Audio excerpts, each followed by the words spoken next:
वो मुख्यमंत्री जो उप मुख्यमंत्री बन गया, उसने ऑटो वाले के लिए मुख्यमंत्री की कुर्सी छोड़ दी। वो सबसे कम उम्र का मेयर रह चुका है। बचपन से वो आरएसएस से जुड़ गया था, लेकिन उसकी पढ़ाई इंदिरा गांधी से जुड़े स्कूल से हुई। उसकी पत्नी सोशल मीडिया पर काफी पॉपुलर है। वो अपनी पत्नी को बॉलीवुड की अभिनेत्री मानता है। पहली ही नजर में वो अपना दिल हार बैठा था। अनसुनी कहानियों में आज बात महाराष्ट्र की सियासत में सबसे ताकतवर नेताओं में से एक देवेंद्र फडणवीस की। भावाचं स्वागत करा, लाडक्या बहिणींचा लाडका भाऊ। 22 जुलाई 1970 को महाराष्ट्र के नागपुर में जन्मे देवेंद्र फडणवीस के पिता गंगाधर राव आरएसएस से जुड़े थे। बाद में वो महाराष्ट्र विधान परिषद के सदस्य भी बने, जबकि मां Sarita Fadnavis Vidarbha housing credit society की निदेशक रह चुकी हैं। नागपुर में ही देवेंद्र फडणवीस की शुरुआती पढ़ाई हुई। उनकी शुरुआती पढ़ाई तत्कालीन प्रधानमंत्री इंदिरा गांधी के नाम पर चलने वाले इंदिरा कॉन्वेंट स्कूल से हुई। इसी बीच देश में इमरजेंसी लगी तो जनसंघ से जुड़े होने की वजह से इंदिरा सरकार ने देवेंद्र के पिता गंगाधर राव को जेल में डाल दिया, जिससे नन्हा देवेंद्र नाराज हो गया और उसने इंदिरा कॉन्वेंट स्कूल में पढ़ने से इनकार कर दिया। दरअसल नन्हा देवेंद्र उस प्रधानमंत्री के नाम पर बने स्कूल में नहीं जाना चाहता था, जिसे वो अपने पिता के जेल जाने के लिए जिम्मेदार मानता था। इंदिरा कॉन्वेंट स्कूल छोड़ने के बाद उन्होंने नागपुर के सरस्वती विद्यालय में दाखिला लिया। इसके बाद उच्च माध्यमिक शिक्षा के लिए देवेंद्र ने धर्मपेठ जूनियर कॉलेज में एडमिशन लिया।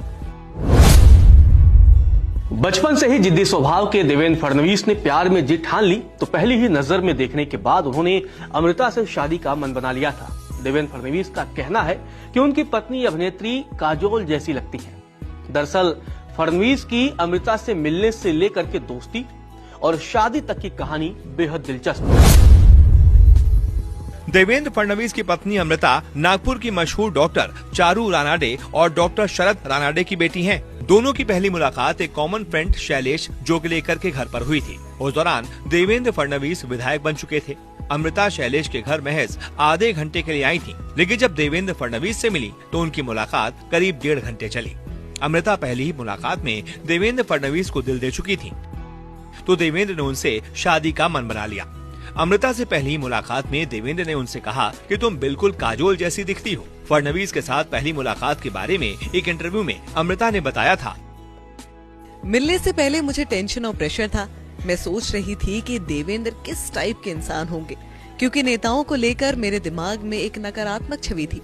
लेकिन उनसे मिलने के साथ ही ये डर गायब हो गया, क्योंकि मैंने देखा कि बहुत ही सच्चे और डाउन टू अर्थ इंसान है।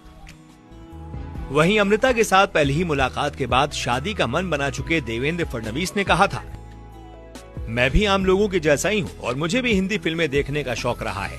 मैं अभिनेत्री काजोल का फैन रहा हूँ। मैं जब अमृता से पहली बार मिला था तो मुझे वो काजोल जैसी लगी थी, इसीलिए मैंने उन्हें देखते ही प्रपोज कर दिया था।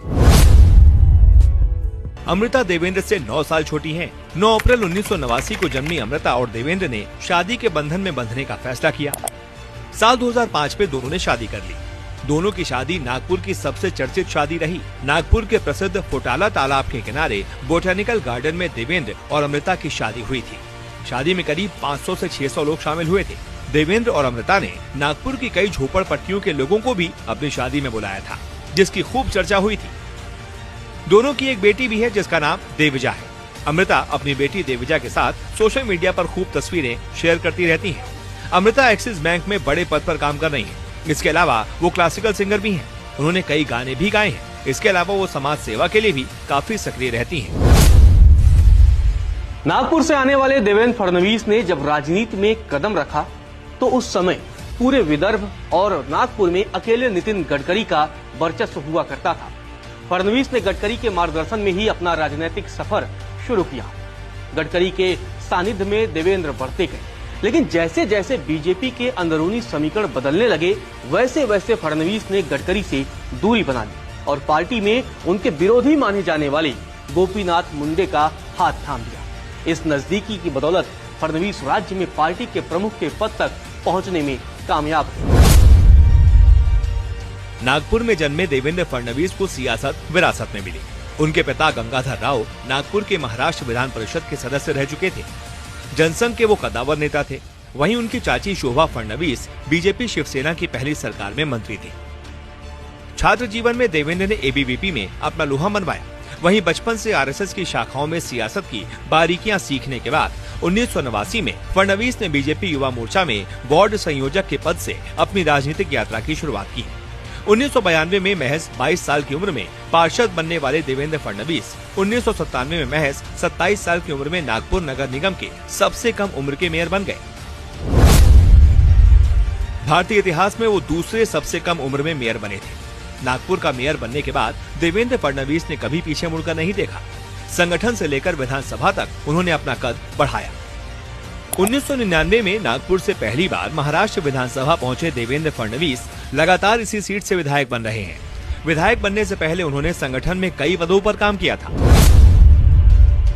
1992 में फडणवीस को बीजेपी युवा मोर्चा का नागपुर अध्यक्ष बनाया गया तो जल्द ही उन्होंने प्रदेश टीम में अपनी जगह बना ली। 1994 में उन्हें युवा मोर्चा का प्रदेश उपाध्यक्ष बनाया गया। वहीं विधायक बनने के बाद साल 2001 में फडणवीस को बीजेपी युवा मोर्चा का राष्ट्रीय उपाध्यक्ष बनाया गया।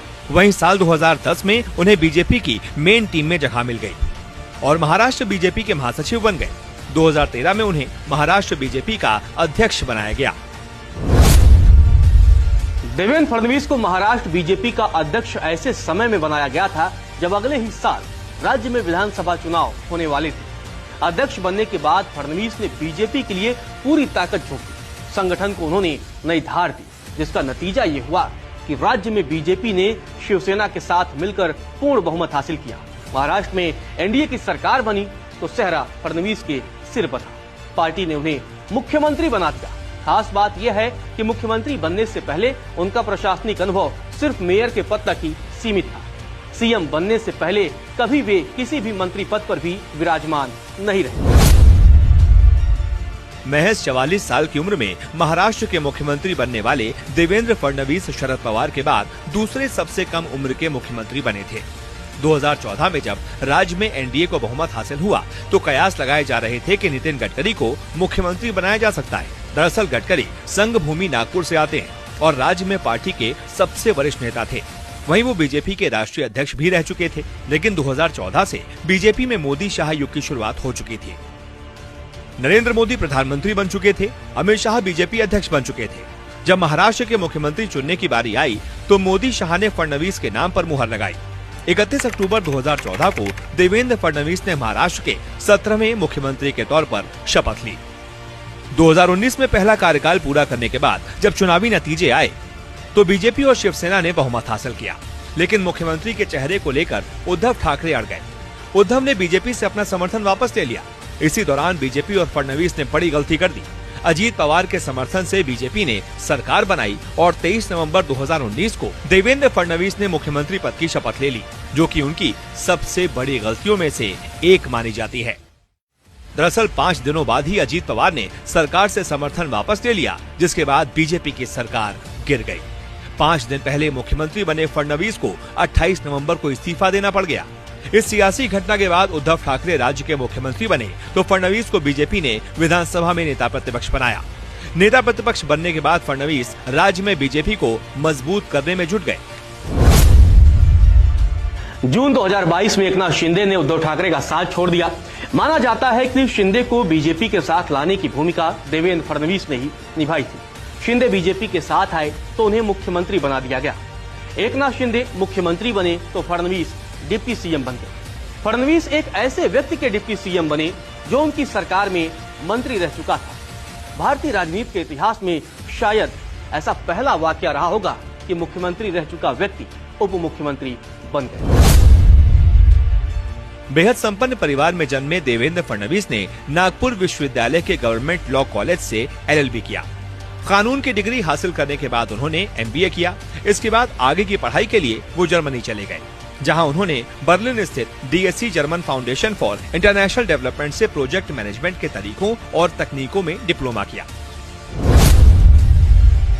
जर्मनी से भारत वापस आने के बाद देवेंद्र फडणवीस ने एक्सिस बैंक में काम किया।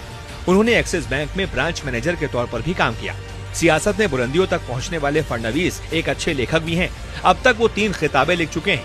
हालांकि कई बार वो विवादों में भी घिर चुके हैं। 2014 विधानसभा चुनाव के लिए दायर हलफनामे पर उन पर अपने खिलाफ 2 आपराधिक मामले छिपाने का आरोप लगा था। मामला सुप्रीम कोर्ट तक भी पहुंचा था। याचिकाकर्ता ने फडणवीस पर आरोप लगाया था कि उन्होंने अपने चुनावी हलफनामे में नागपुर के 2 मुकदमों की जानकारी छिपाई थी। हालांकि बाद में उन्हें नागपुर अदालत ने बरी कर दिया था, जिसमें पहला मामला मानहानि से जुड़ा था और दूसरा मामला ठगी से जुड़ा था। इसके अलावा फडणवीस पर आचार संहिता के भी उल्लंघन का आरोप लग चुका है। देवेंद्र फडणवीस को सियासत भले ही विरासत में मिली हो, लेकिन उन्होंने खुद को साबित किया और महाराष्ट्र में खुद की पहचान बनाई। आज वह महाराष्ट्र के सबसे चर्चित नेताओं में से एक है। मोदी शाह की बीजेपी में वह बिल्कुल फिट बैठते हैं।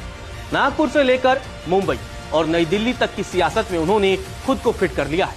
यही वजह है कि जब अमित शाह ने उनसे डिप्टी सीएम बनने के लिए कह दिया तो वे तुरंत मान गए और मना नहीं कर पाए। अनसुनी कहानियां में आज सिर्फ इतना ही। अगले एपिसोड में मिलते हैं एक और